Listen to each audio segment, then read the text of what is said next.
When life gets unpredictable, preparation matters. In medicine, it's all about staying alert, ready for whatever comes through the door. On the road, it's no different. That's why Volvo designs vehicles to help anticipate risk, reduce harm, and protect lives. The Volvo XC90's advanced safety systems inspire confident decisions wherever the road takes you. The Volvo XC90, for life. Proud sponsor of the Pit Podcast. Learn more at volvocars.ca/safety. Didn't Andrew Carter do such a lovely job with our Remembrance Day broadcast? It's always so touching. So touching. I'm so happy he's able to tell the stories about some of the men and women who served, some of them paying the ultimate price. And this year for Canada to have chosen a Silver Cross mother who lost her 2 boys the way that she did, I think is a reminder to all of us that not all of the fatalities are on the battlefield. So thank you very much, Andrew Carter, for that broadcast. Right now, we're turning our attention to what the Canadian government is telling us is a national security matter, and that is the operation of TikTok on Canadian soil. So what the federal government did is tell TikTok it had to shut down its offices in this country, offices in Vancouver and Toronto, because they are assessed to be a national security risk. However, you and I can continue to use TikTok despite these national security risks. Here to help us puzzle our way through this question, we welcome back to CJD, because you heard him, just a few hours ago on Andrew's show, Mitch Joel, tech advisor, investor, author of Control-Alt-Delete, founder of ThinkersOne. Hello again, Mitch. Hey, Trudy. Thanks for having me on. Background us on the Canadian government's decision to order these offices closed. Yeah, a very strange move. Last week, the Canadian government came out and said that they are demanding that TikTok close its Canadian offices. As you mentioned, they have offices in Vancouver and Toronto, hundreds of employees. This is a company that I've done work with in terms of speaking at their events. It is primarily media professionals, so people who we work with in our corridors at Bell Media and CJAD, who are selling advertising and helping businesses have a place to speak to the growing audience. As you said, they're citing this national security threat without giving any more details, but they are allowing everybody to continue using it as is.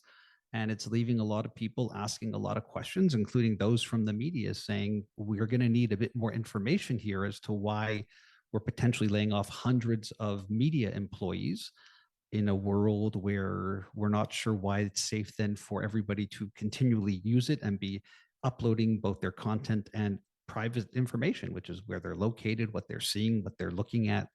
It's leaving a lot of massive question marks that I don't think have been answered in the weeks since this position has been chosen. Well, one of the odd things about this, too, is we had our innovation minister, François-Philippe Champagne, come out and say, don't worry about the job losses, the hundreds of job losses in Vancouver and Toronto, because most of those TikTok employees are not Canadian citizens. And then TikTok came out and said, wait a minute, that's not true. Categorically untrue and a troubling insinuation.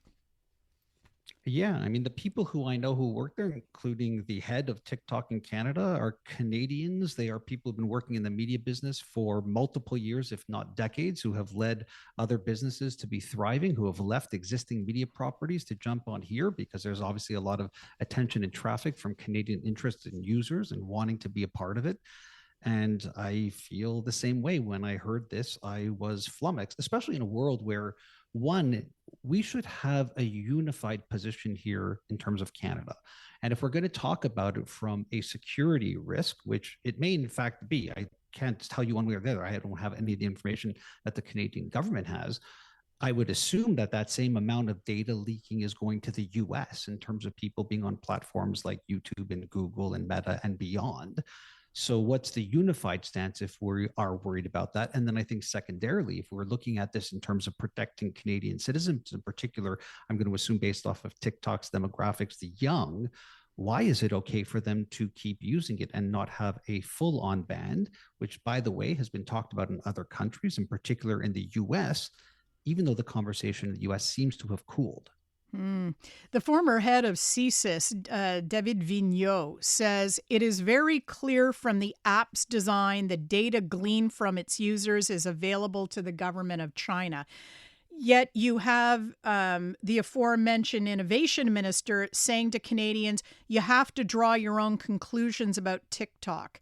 But as with any social media app, they should be mindful of their use. Obviously, the concern is that the parent company being Chinese, that the Chinese are somehow getting the data from TikTok use, gathering information on Canadian citizens via their use of this platform, and then using it for some type of nefarious purpose. Planting misinformation, maybe, manipulating beliefs about, certain political questions. Who knows what might be done? How can we find out whether or not we are being used in this way?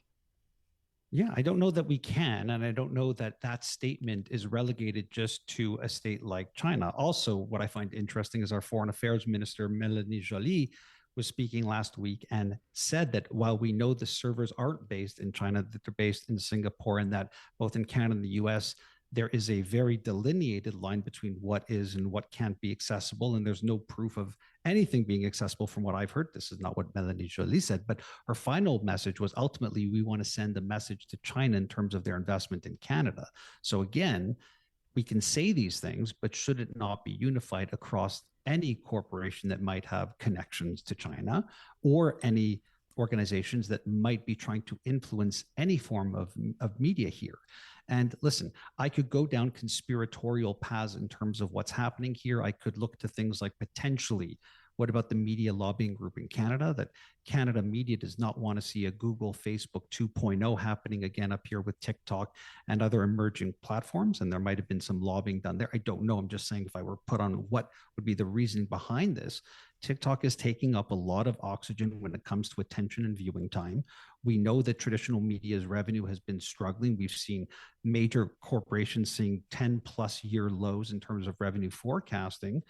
They've managed to remove news from Facebook Meta in Canada. We know the implications of that. And we know that X has been struggling, or formerly Twitter. And maybe this is one way to make sure that at least the advertising revenue is flowing in Canada. But I mean, let's face it, Trudy, how hard would it be to say, fine, we're going to fire all the employees in Canada, but we're going to rehire them as consultants or freelancers out of the US. And all we're going to do is have Canadians who want to advertise on TikTok do it through our US office, and we'll just geo-target to Canada. I don't even understand just even tactically what this does. Yeah, unless it's just the sheer message, the optics, the shot across the bow. Maybe you're on TikTok, I'm assuming, Mitch. You're active on TikTok. I'm not active in terms of creating. I'm active in terms of using it because I feel really, I just love it. And I think it's really given a voice to Canadian content creators. I know, especially even in the Indigenous community, small and medium-sized businesses leveraging it to really build their brands and build audience. And again, if you're talking about an exposition in terms of a threat to actual Canadians, I'm trying to circle the square around why firing hundreds of media professionals who are selling ads to legitimate brands advertised to legitimate Canadians in that audience is wrong, but having these Canadians continually use it and have all of that information still be happening is okay. So a few answers there, but we thank you for shedding light, Mitch Joel, on this issue for us. We do appreciate your time. Mitch Joel is a tech advisor and investor, author of Control Alt Delete, founder of ThinkersOne, an all-around nice guy. Thanks, Mitch. Thanks, Trudy. Have a great day. You too.